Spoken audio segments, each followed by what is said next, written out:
اعوذ باللہ السمیع العلیم من الشیطان الرجیم بسم اللہ الرحمن الرحیم۔ سورہ یاسین آیت 46۔ وما اور نہیں تأتیہم ان کے پاس آتی من آیت کوئی آیت کوئی نشانی من آیاتی نشانیوں میں سے ربہم ان کے رب کی طرف سے الا مگر کانو وہ ہیں انہا اس سے معرضین روح گردانی کرتے، اور کوئی حکم یا آیت پہنچتی ہے ان کو اپنے رب کے حکموں میں سے یا آیتوں میں سے جس کو وہ ٹالتے رہتے ہیں، اسے روح گردانی کرتے رہتے ہیں۔ ہم نے اس کو ضروری نہ جانا کہ اس کو سمجھ کر اس پر عمل کر لیں، ہم اس سے منہ پھیرے ہوئے ہیں، رخ اس کی طرف ہمارا نہیں ہے، ہم کو پتہ ہی نہیں ہے کہ ہے کیا، اور ہم اس کتاب کو پڑھنے کے جاننے کے دعوے دار بھی ہیں، اور پتہ ہمیں ایک آیت کا بھی نہیں ہے، ایک حکم کا بھی نہیں ہے۔ حکم کیا آیا ہے؟ مجھے آپ سے پوچھا جائے، کوئی ایک آیت لے لی جائے، کہا جائے اس پر تمہارا ایمان ہے، ہم کیا کہیں گے؟ ایمان کس کو کہتے ہیں؟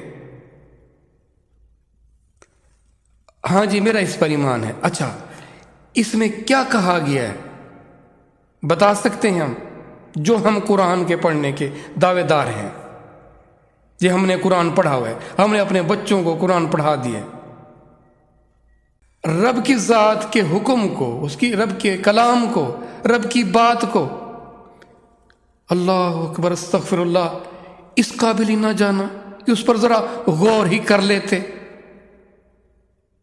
کس پر غور کریں گے بتائیں؟ جب قرآن پڑھا جائے تو غور سے سنو تاکہ تم پر رحم کیا جائے۔ کیا غور سے سنیں گے کہ پڑھنے والے نے اس کو کس لب و لہجے سے پڑھا؟ کیا یہ غور کس پر کریں گے آپ؟ سوچیں نا، جس چیز کا پتہ ہی نہیں ہے اس پر غور کیا کریں گے آپ؟ لیکن پرواہ ہی نہیں ہے۔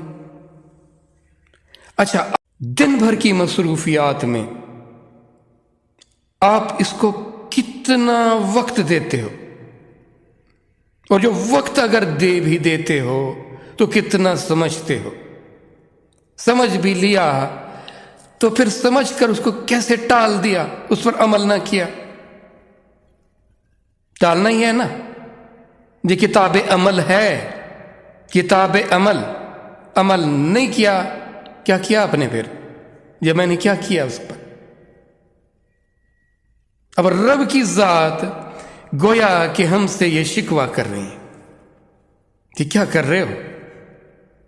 جو میرا حکم آتا ہے تم اس کے ساتھ کیا کرتے ہو؟ یہ حکم پڑھ بھی رہے ہیں اور اس کو ٹال بھی رہے ہیں، کیونکہ پتہ ہی نہیں حکم کیا آیا۔ اگر پتہ لگ بھی گیا تو پھر ہم نے اس کو کتنی اہمیت دی؟ اب اس کی وجہ کیا ہے؟ کوئی ایسی مصیبت تو نحوست تو ہے نا، کوئی ایسی بیماری، کوئی ایسا روگ تو ہے نا جس کی وجہ سے ہم یہ حرکت یا یہ غلطی کر رہے ہیں؟ وہ کیا ہے؟ دیکھیں، اگر آپ میں سے تقریباً کم و بیش سب کو یہ بات معلوم ہوگی، وہ بات کیا ہے؟ وہ بات یہ ہے کہ اب دیکھیں، قدردانی اللہ فرماتے ہیں کہ اگر تم میری شکر گزاری کرو گے، تم میری نعمتوں کی قدر کرو گے۔ اچھا قدر کرنا کیا ہوتا ہے؟ توجہ اور دھیان دینا ہوتا ہے، اس کو اہمیت دینی ہوتی ہے۔ تو پھر میں تمہیں اور دوں گا۔ یہ مثال تو بڑی ہی عجیب سی ہے، لیکن چونکہ ہم سب اس میں مبتلا ہیں تو میں آپ کو یہ بات تھوڑی سی توجہ کے لیے عرض کر رہا ہوں، اور وہ کیا ہے؟ دیکھو ہم کیسے ٹالتے ہیں یا ہم کیسے قدر کرتے ہیں، قدر کرنے پر ہمیں وہ چیز کیسے بار بار پیش کی جاتی ہے۔ اب اس کی مثال دیکھیں۔ مثال یہ ہے کہ آپ اگر سوشل میڈیا سے جڑے ہوئے ہیں، فرض کیا آپ سوشل میڈیا میں کوئی بھی ایسی چیز ہے جیسے کہ فیس بک ہے، اگر آپ فرض کیا کسی ایسی ایپ سے کسی کو ٹائم دے رہے ہیں، اب آپ جس ٹاپک کے متعلق اس پر آپ ٹھہرتے ہیں، رکتے ہیں، تو وہ اس ایپ والے آپ کو اس جیسی بار بار پیش کرتے ہیں، بار بار چیزیں وہی دیتے ہیں۔ اب دیکھیں، اب جس چیز کو آپ نے توجہ اور دھیان زیادہ دی وہ آپ کے سامنے بار بار پیش ہوتی رہی، بار بار پیش ہوتی رہی۔ اللہ بھی تو یہی فرما رہے ہیں نا، اگر تم میری قدر کرو گے میری نعمتوں کی تو پھر میں تمہیں اور دوں گا، تمہارے سامنے اور ایسی چیزیں آئیں گی، اور ایسے حالات اور ایسے واقعات آئیں گی، اور ایسی فیلنگز تمہیں میں دوں گا۔ اگر کوئی ایسی پوسٹ آ جاتی ہے جو قرآن کے حوالے سے ہو، حدیث کے حوالے سے ہو، جو لوگ گانوں کے لیے چکر میں پڑے ہوتے ہیں یا ہنسی مذاق کے اس کے چکر میں پڑے ہوتے ہیں، ان کی انگلی کیسے تیزی سے ان کو پرے کر دیتی ہے، دھکیل دیتی ہے۔ یہ ہوتا ہے۔ اس سے ذرا سبق سیکھیں کہ ہم کس چیز کے زیر اثر آئے ہوئے ہیں، ہم کس نحوست کی طرف جا رہے ہیں کہ ہمیں وہ نحوست اور کھینچ رہی ہوتی ہے اپنی طرف، وہ ایسی نحوستیں ہماری طرف اور بار بار پیش کرتے ہیں، وہ یہ لو کیونکہ تم اس کے رسیا ہو، کیونکہ تم اس کو پسند کر رہے ہو، چلو لو یہ اور دیکھو، یہ اور دیکھو، اور ہم اس میں مگن ہوئے ہوتے ہیں۔ یہی ہے دن بھر کی مصروفیات۔ جب اب اللہ اور اس کے رسول کے احکامات کو، اپنی آخرت کو بھول جاتے ہیں اور دنیا کو فوکس کر کے بیٹھ جاتے ہیں اور دنیا کو توجہ اور دھیان دینے لگ جاتے ہیں، تو پھر اللہ کی ذات کہتی ہے یہ لو، یہ دنیا کے بکھیڑوں میں اور پڑھو اور پڑھو اور پڑھو، اور ہم ان میں اور لگے رہتے ہیں۔